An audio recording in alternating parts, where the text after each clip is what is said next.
안녕하세요.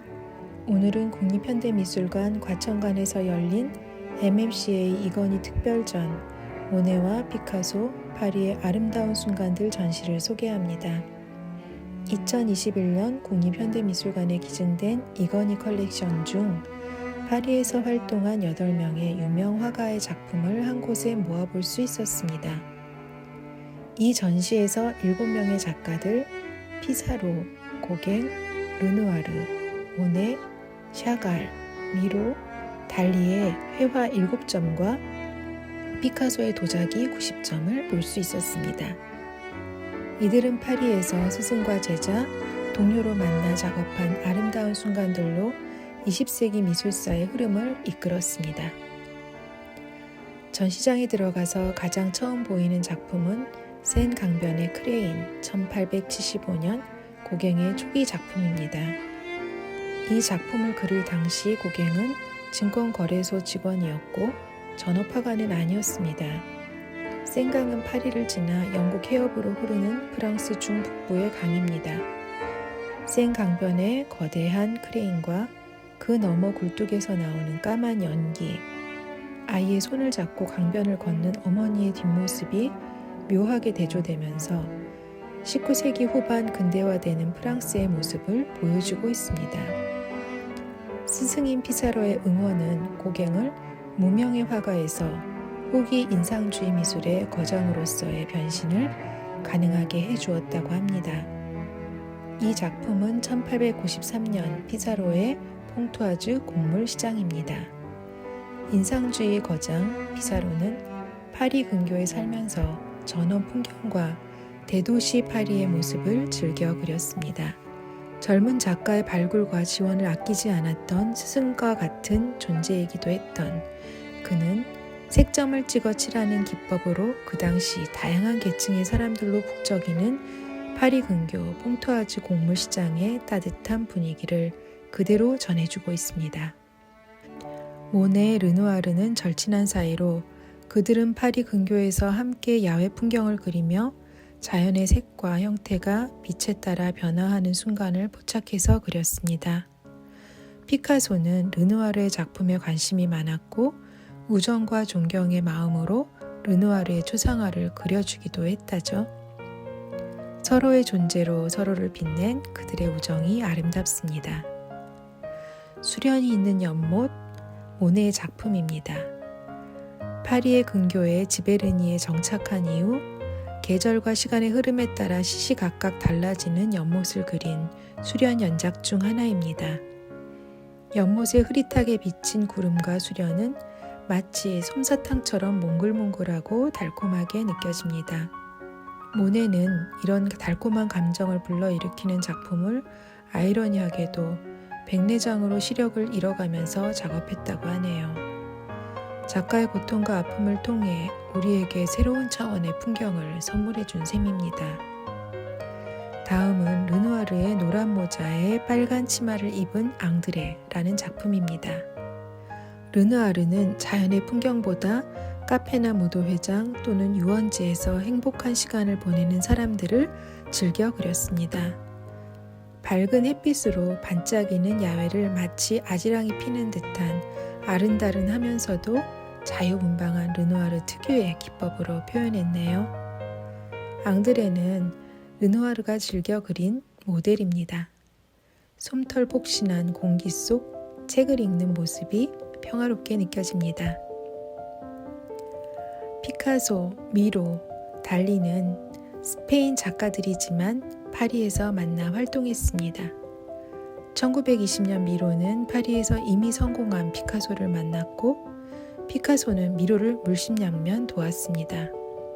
이후 달리도 피카소를 만나기 위해 파리를 찾았는데 미로는 달리에게 피카소를 소개시켜 초현실주의 작가들과의 만남을 주선하기도 했습니다.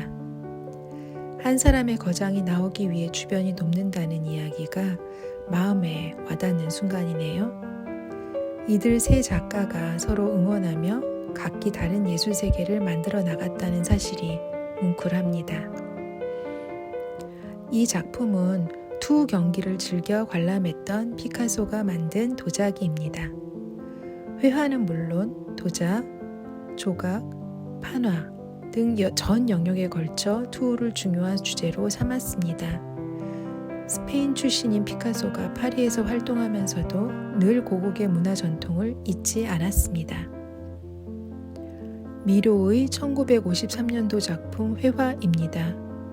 미로는 무의식이나 환각 상태에서 대상을 즉흥적으로 그리는 초현실주의 작가입니다. 대상을 기호처럼 단순화하고 끄적끄적 즉흥적으로 그린 드로잉 기법을 주로 썼습니다. 새, 해, 별, 밤 등 사람과 동물, 자연과 우주의 시공간이 마치 진공 상태처럼 뒤섞여 보입니다. 뭉툭한 검은 테두리로 표현된 그림에서 어린아이의 천진난만함이 느껴집니다. 켄타우루스 가족 1940년 달리의 작품입니다. 초현실주의 작가인 그는 출생과 동시에 어머니와 분리되는 순간 인간이 처음으로 정신적인 고통을 겪게 된다는 정신분석학에 심취했습니다. 그림 속 켄타우루스에겐 마치 캥거루의 주머니처럼 아이가 들어갔다 나갔다 할 수 있는 구멍이 있습니다. 달리는 언제든 어머니에게로 돌아갈 수 있는 켄타우루스를 부러워했다고 하네요. 샤갈의 결혼 꽃다발이란 작품입니다. 샤갈은 1910년 러시아를 떠나 파리의 몽마르트 언덕의 작은 작업실에서 작업했습니다. 오래전부터 피카소의 작품 스타일에 호감을 느꼈던 샤갈은 1940년 말 남프랑스 발로리스에서 피카소를 만나 마두라 공방에서 함께 도자기를 만들었습니다. 1887년 태어나 삶의 끝자락 90세가 넘은 샤갈은 꽃과 정물, 결혼을 몽환적인 느낌으로 표현했습니다.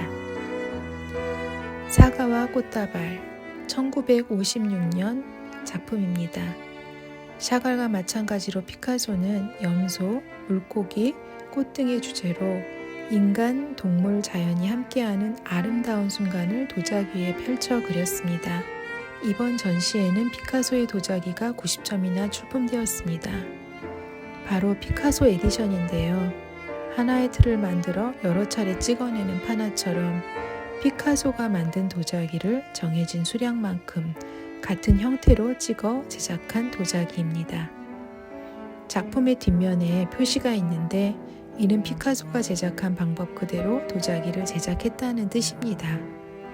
피카소는 다양한 주제로 도자기를 만들었습니다. 각종 모양의 도자기의 사람들과 투우 장면을 생생하게 묘사하거나 정물과 풍경을 담아냈죠. 그리고 피카소가 좋아한 동물들도 다양하게 등장하는데 물고기, 새, 염소 등의 동물들을 유니크하게 표현했습니다.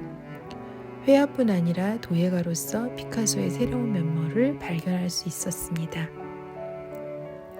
모네와 피카소, 파리의 아름다운 순간들은 좀처럼 만나기 어려웠던 작품들을 한꺼번에 볼 수 있는 흔치 않은 기회였습니다. 동시대 파리라는 같은 장소에서 활동했던 화가들이 우정과 존경, 심지어 전우애 같은 감정으로 서로에게 영향을 주고받은 작품들을 직접 보니 그때 그들의 아름다운 순간들이 가깝게 느껴집니다. 우리 주변에는 어떤 사람들이 있어 우리의 삶을 풍성하고 아름답게 만들어주고 있는지 생각할 수 있는 감사한 시간이었습니다. 더 좋은 콘텐츠로 다시 찾아뵙겠습니다. 감사합니다.